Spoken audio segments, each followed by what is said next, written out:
तुम्ही पाहत आहात MCN न्यूज मराठी।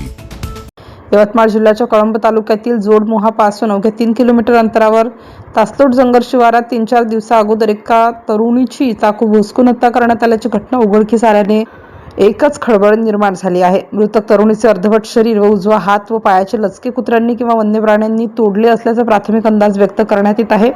15 मार्च रविवारच्या सकाळी 7:30 वाजता जोडमोहा येथील शेतकरी किशोर राठोड शेतात जात असताना तासलोट जंगलातील पांदण रस्त्याच्या कडेला त्यांना सडलेल्या अवस्थेत 21 वर्षीय तरुणीचा मृतदेह आढळून आला।